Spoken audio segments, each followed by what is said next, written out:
major things happening in this week's episode. Let's talk about it. Mappa has once again blessed us with phenomenal animation. Seriously, if you're still worried about Mappa's animation skills, you should be fine with it by now. They have outdone themselves with fantastic animation for these first 3 episodes, and we still have 13 more to go. Something really interesting about this episode was that not all the Titans were CGI.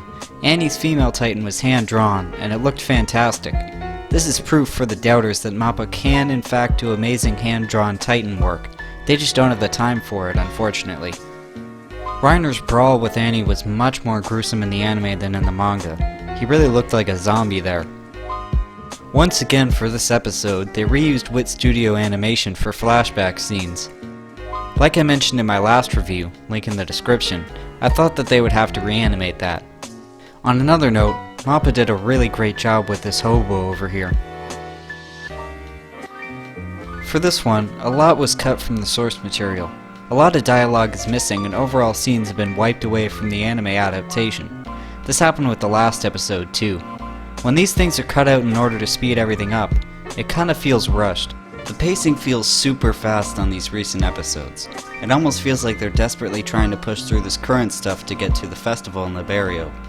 That will actually be coming up next episode, so they've achieved that goal if that's what they're really going for. I don't mind most of the cuts, but the cuts make the pacing suffer because it feels much quicker than it needs to be. This also affects the overall development of the characters and the story. This whole episode displayed Reiner's past.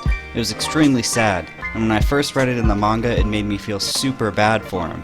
In the anime, it just felt a bit watered down and less impactful due to the pacing, giving the scenes less time to breathe. We got a new variation of the Fort Slava theme suited for Reiner's flashback this time. It was really well composed. At first, I thought this leitmotif was aimed towards Marley as a whole, but maybe it was made for Reiner all along. I can't wait to hear how it's used again in other scenes. Okay, I just need to talk about this one final scene from the episode as a whole. Now, if you haven't figured out who this mysterious hobo is yet, and you don't want it spoiled for you, please skip to this timestamp. It is a major spoiler, so I really advise you to do so if you don't know about it yet. This whole scene was amazing. Yuki Kaiji nailed Eren's voice. He sounds so exhausted and tired. He's totally done with everything.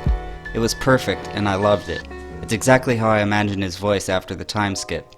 They changed up some of his lines and moved around the words with the subtitles, but the message was still received and it was very well done. I think they were trying to be obvious and tell the audience that this is EREN because they used the big dramatic thud when the to be continued card appeared. Some people still don't know that this is EREN though, so please be very cautious and try not to spoil it for them. Here's my final score for the episode. The animation was once again stellar, and the writing was on point, but the content cuts are really getting at me.